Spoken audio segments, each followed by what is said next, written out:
औज़ुबिल्लाहिमिनश्शैतानिर्रजीम बिस्मिल्लाहिर्रहमानिर्रहीम अस्सलामु अलैकुम वरहमतुल्लाहि वबरकातुहू। I am Dr. Muteen, Department of Physics, Islamic College, Peshawar. Dear students, today we are going to study RLC series AC circuit. ठीक है? देखिए इससे पहले हमने पढ़ा था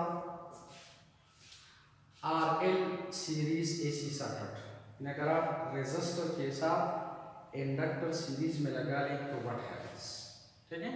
तो हमने पढ़ा था कि जब आप रेजिस्टर के साथ इंडक्टर को सीरीज में लगा लें तो what happens, the applied voltage is leading the current by an angle phi less than 90 greater than 0। फिर भी स्टडीड RC AC सर्किट। जब आप रेजिस्टर के साथ कैपेसिटर को सीरीज में लगा तो what happened in that case, the applied voltage was lagging behind the current by an angle phi less than 90 greater than 0, ठीक है? And now we are going to study RLC series AC circuit। R का मतलब है resistor, L का मतलब है inductor और C का मतलब है कैपेसिटर, और ये तीनों सीरीज में है। देखो ये है R, L और ये कैपेसिटर है C, और ये आपस में सीरीज में है और AC सोर्स के साथ भी सीरीज में है। तो हमने बार बार पढ़ा था कि सीरीज में करंट रिमेन्स कांस्टेंट। तो करंट को हम क्या कंसीडर करेंगे? The reference phasor. Reference phasor का मतलब है कि we will consider current along X axis. लेकिन ये जो वोल्टेज है ये वोल्टेज ड्रॉप करेगा। देखिए सीरीज में वोल्टेज ड्रॉप्स, इस वोल्टेज में से कुछ इधर ड्रॉप करेगा, कुछ इधर ड्रॉप करेगा V सब L, बाकी इधर ड्रॉप करेगा V सब C। लेकिन इन तीनों का जो कॉम्बिनेशन है, ठीक है, in a particular way that will be equal to the applied voltage. अब आप लोग देखिए फर्स्ट हाफ साइकिल में अगर ये पॉजिटिव है, दिस टर्मिनल इज नेगेटिव, तो current goes in this direction. दूसरे हाफ साइकिल में this is positive, this is negative, देखिए current will go in this direction. लेकिन याद रखिए सीरीज में करंट रिमेन्स कांस्टेंट। तो करंट को हम क्या कंसीडर करते हैं? रेफरेंस फेजर, और वोल्टेजेस को हम करंट के साथ कंपेयर करेंगे। एंड रिमेंबर, जिस तरह RL और RC में हमने कितनी चीजें कैलकुलेट की थी? 4।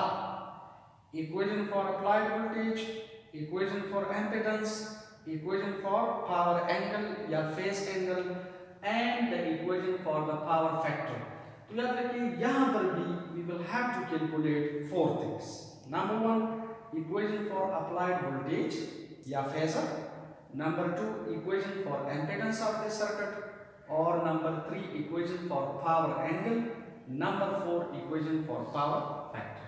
तो first of all we are going to draw the phasor diagram for the RLC series AC circuit। तो look be with me और एक एक स्टेप को आप देखें। सीरीज में करंट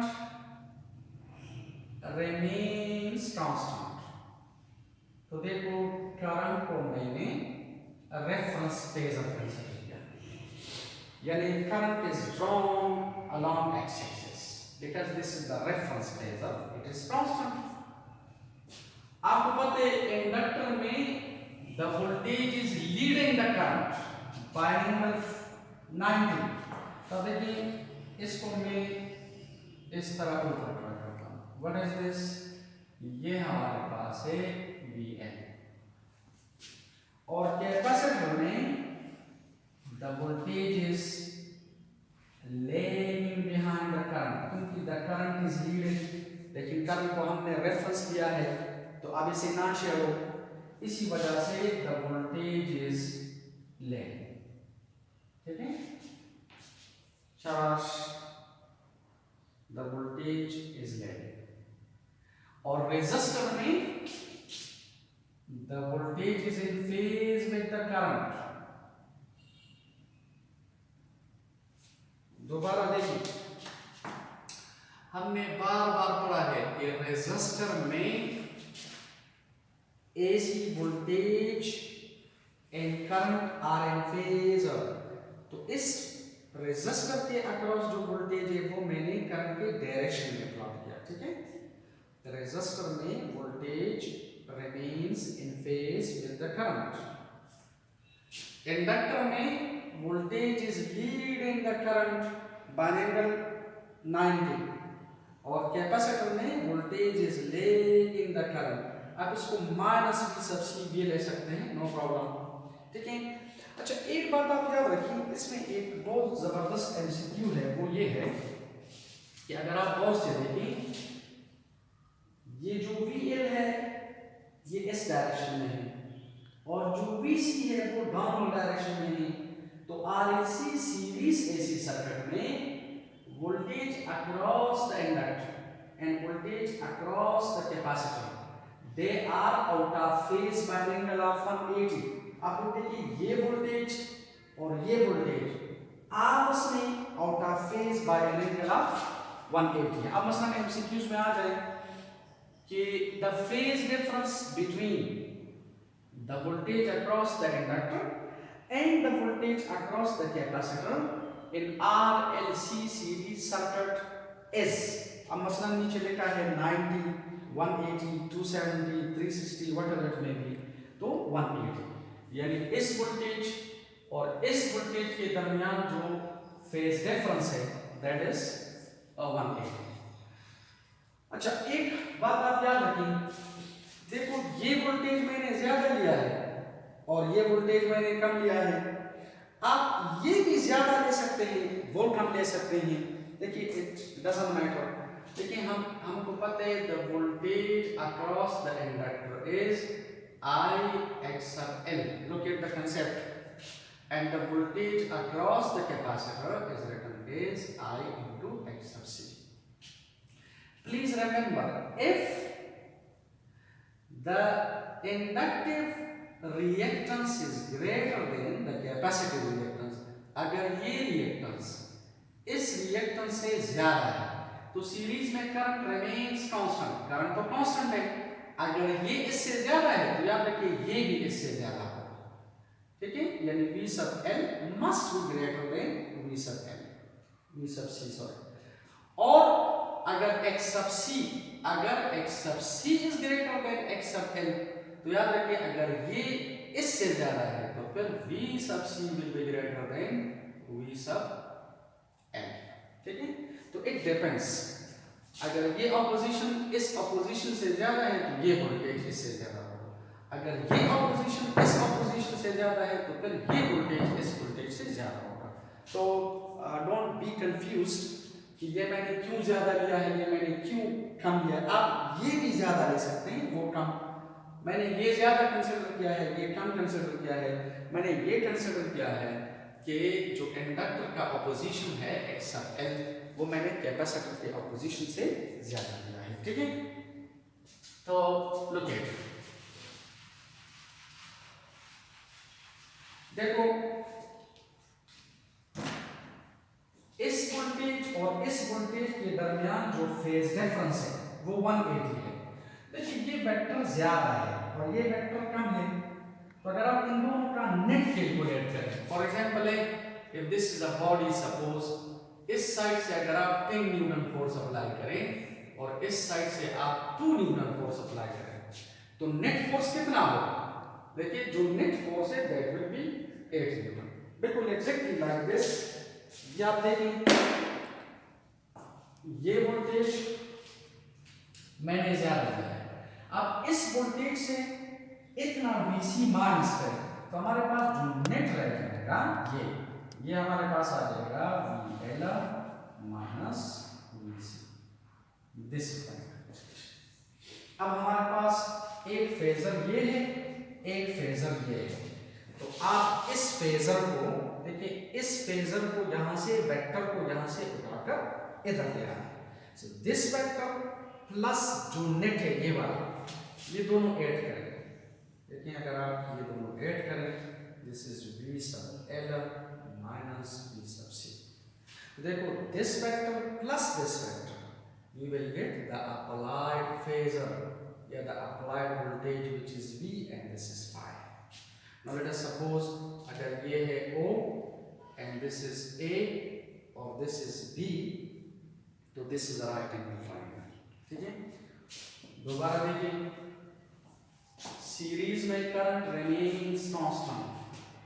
देखिए करंट मैंने रेफरेंस फेजर कंसीडर किया अलोंग एक्स एक्सिस. रेजिस्टर में voltage is in phase with the current, तो वोल्टेज अक्रॉस द रेजिस्टर मैंने करंट की डायरेक्शन में प्लॉट किया. इंडक्टर में voltage is leading the current by an angle of 90. ठीक है, और कैपेसिटर में voltage is lagging behind the current by an angle of 90. लेकिन अब ये वोल्टेज और ये वोल्टेज आपस में out of phase by angle of 180. ठीक है, तो हमारे पास एक फेजर VR है, एक फेजर VN माइनस VC है. अगर आप इस फेजर के साथ ये फेजर ऐड करें, this vector plus this vector, you are getting the applied voltage. और याद रखें this is a right angle triangle, तो अगेन हमने पाइथागोरस थ्योरम अप्लाई करना है.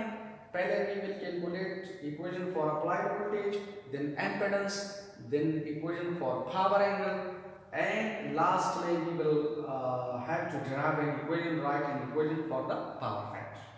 So this is the right angle triangle. ठीक है, पाइथागोरस थ्योरम अप्लाई करो.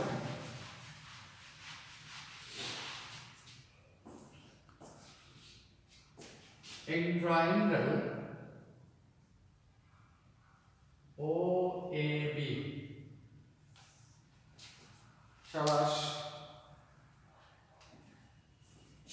ये भी क्या है, ये hypotenuse. What is this, base. What is this, perpendicular. तो I can write V squared is equal to VR squared plus VL minus VC squared. ठीक है, देखो हाइपोटेन्यूज का स्क्वायर बराबर है बेस के स्क्वायर प्लस परपेंडिकुलर के square. Let us suppose this is equation number 1. आपको पता है what is the voltage across the resistor, IR, क्योंकि current is constant. What is voltage across the inductor, I into X sub L according to the Ohm law. And what is VC, I into X sub C. Let this is equation number 2. equation number 2 को आप 1 में put करें तो देखिए ये आ जाएगा V squared is equal to I R whole squared plus VL की जगह लिखो I X sub L, इसकी जगह लिखो I X sub C whole squared. देखो I इधर भी है, I इधर भी है. अगर आप इन सब से I स्क्वायर कॉमन लें तो I right V square is equal to I square common लेगा तो इधर रह जाएगा. देखिए दिस विल बी, ये मैं इस तरह लिखता हूँ. देखिए this is R square plus X sub L minus X sub C whole square. ठीक है, taking square root on both sides. अगर आप दोनों साइड्स का स्क्वायर रूट ले लें तो ये जो I स्क्वायर है ये सिंगल होकर बाहर आ जाएगा और बाकी आप रूट के अंदर लेंगे. ठीक है, तो V स्क्वायर का स्क्वायर रूट ले ले V आ जाएगा, I स्क्वायर का स्क्वायर रूट ले ले तो I आ जाएगा और देखिए इधर आ जाएगा R square plus X sub L minus X sub C whole square. This is the equation for the applied voltage. एक चीज हमने कैलकुलेट की which is the applied voltage या applied phasor. ये वोल्टेज हमने कैलकुलेट किया. ठीक है, by using a technique, by using Pythagoras theorem. What is the next step? Impedance. तो देखिए applied voltage है V, applied current है I, and the combined opposition of this circuit, the total opposition of this circuit is Z. ठीक है, this is equation number 4. equation number 3 और 4 को अगर आप कंपेयर करें तो I write I Z is is equal to I, and this is R squared, and this ये I के साथ कैंसिल, ठीक है। तो इधर आ जाएगा Z इज इक्वल टू, देखिए this is R square plus x sub L minus x sub C whole square. This is the equation for the impedance of the circuit, ठीक है। अब मसलन एमसीक्यूज में या न्यूमेरिकल्स में आपको R गिवन है, x सब L गिवन है, x सब C गिवन है, ठीक है। तो आप यहाँ पर वैल्यूज पुट करें, you will get the impedance of this circuit, ठीक है। सिमिलरली अगर आपको suppose R x sub L x sub C और इसके साथ करंट भी गिवन है, तो then you can also calculate the applied voltage, ठीक है। Now what is the next step? दो चीजें हमने कैलकुलेट की। नंबर 4 क्या है?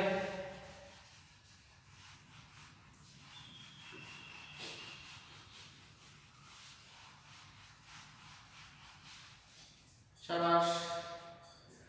Now we are going to calculate this angle. So again in this triangle we can write tangent phi बराबर है, tangent phi बराबर है perpendicular divided by base. What is perpendicular? VL minus VC. What is base? VR. यहाँ से phi calculate करें तो phi आ जाएगा tangent inverse V sub L minus V sub C divided by R, ठीक है। This is the equation for the power angle, ठीक है। This is equation number 6. लेकिन याद रखिए, this could be written like this: tangent inverse. What is VL? I x sub L. What is VC? I x sub C. What is VR? IR. अब गौर से देखिए, I देखिए nominator में भी है, डिनोमिनेटर में भी है। I कॉमन ले ले तो ये I इसके साथ कैंसिल, ये I अगर आप यहाँ से कॉमन ले ले इसके साथ कैंसिल करो तो phi आ जाएगा tangent inverse x sub L minus x sub C divided by R, ठीक है। This is the equation for the power angle. अच्छा एक बात आप याद रखें, गौर से देखिए, अगर x sub L x sub C से ज्यादा है, x sub L x sub C से ज्यादा है, तो आपको पता है ज्यादा minus come positive, this will B positive. तो पॉजिटिव का मतलब है this angle will be a leading angle, यानी ये एंगल आप देखिए फर्स्ट क्वाड्रेंट में इधर होगा, यानी इसका मतलब होगा कि the applied voltage is leading the current by an angle phi less than 90 greater than 0, ठीक है। और what does this mean? When the voltage is leading the current, तो ये कौन सा बिहेवियर है? इसका मतलब है इस सर्किट में इंडक्टिव बिहेवियर डोमिनेंट है। मतलब अगर ये इससे ज्यादा है तो इसका मतलब है ज्यादा minus come is positive, the power angle will be positive. When the power angle is positive, it is a leading angle. By leading angle we means कि in this circuit the inductive behavior is dominant, okay? लेकिन remember, अगर ये x sub L x sub C से कम है, ये अगर इससे कम है, मतलब ये अगर इससे ज्यादा है, तो देखिए कम माइनस ज्यादा will be negative. नेगेटिव का मतलब है कि this is a lagging angle, तो लैगिंग एंगल का मतलब है कि फिर ये जो वोल्टेज है ये इधर आ जाएगा, ये वोल्टेज इधर आ जाएगा, then it means the voltage is leading, sorry, the voltage is, the applied voltage is lagging behind the current by an angle phi less than 90 greater than 0. And what does this indicate? This will indicate that the capacitive behavior is dominant in this circuit. अगर x sub C इससे ज्यादा है, the angle will be negative. By negative angle we mean this is a lagging angle, और lagging angle कौन सा behavior है? Capacitive behavior है। अगर ये ज्यादा है, this will be a leading angle, inductive behavior, और याद रखिए अगर ये दोनों बराबर हैं, सपोज x सब l और x सब c, जो अगले वीडियो में हम अगले लेक्चर में पढ़ेंगे, अगर ये और ये बराबर है तो this will B 0 and phi will be 0। और आपको पता है बार बार हमने पढ़ा है कि when phi is equal to 0 तो इसका मतलब है current and voltage are in phase, which is a resistive behaviour. ठीक है, so the last one is now power factor calculate करते हैं for the same circuit. So let us see what is the power factor.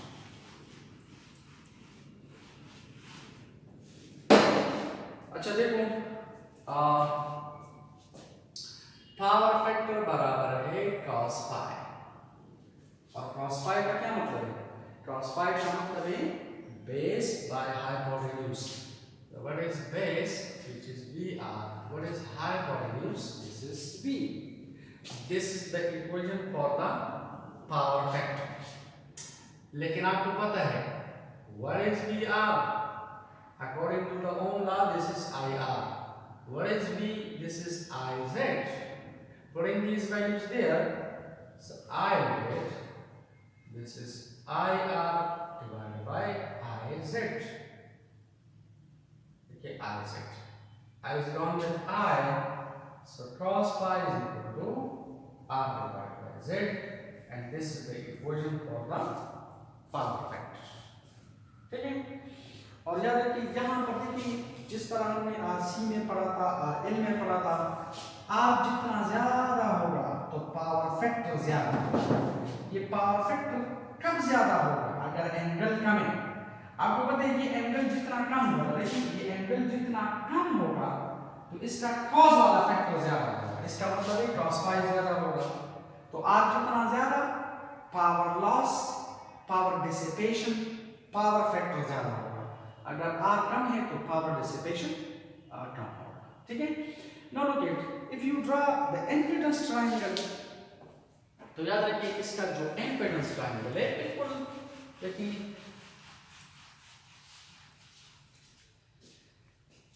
if you draw the impedance triangle, जो हमने last time भी discuss किया है, impedance triangle, ठीक है।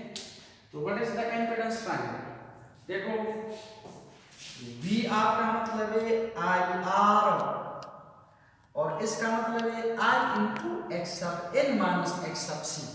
तो अगर आप I कैंसिल करें तो इसका मतलब है इस VR की जगह, so we are not going to discuss the impedance triangle। तो देखिए impedance triangle में अगर आप देखिए ये VR है, तो VR का मतलब है IR, और इसका मतलब है I into X sub L minus X sub C। I cancel करें तो this is R and that is, देखिए इस तरह का करिए, ये हमारे पास है R and this is X sub L minus X sub C, and this will be Z, and this is phi। याद रखिए this is the impedance triangle for RLC series AC circuit। और हमने बार बार पढ़ा है कि impedance triangle के कितने फायदे हैं? There are three advantages of impedance triangle। देखिए this is a right angle triangle, तो इस ट्रायंगल का एक फायदा ये है कि we can calculate Z from here, यहाँ से we can calculate Z। और याद रखिए Z का मतलब है impedance। कैसे कैलकुलेट करेंगे? By applying the Pythagoras theorem। ठीक है, नंबर 1। नंबर 2, यहाँ से we can calculate phi। कैसे कैलकुलेट करेंगे? By taking tangent phi, which is perpendicular divided by base। और number 3, we will calculate power factor। ठीक है, we are going to calculate power factor। ठीक है, so power factor means base divided by hypotenuse, base divided by hypotenuse। तो impedance triangle के कितने फायदे हैं? 3। We can calculate Z from here, phi from here and cos phi। सही है।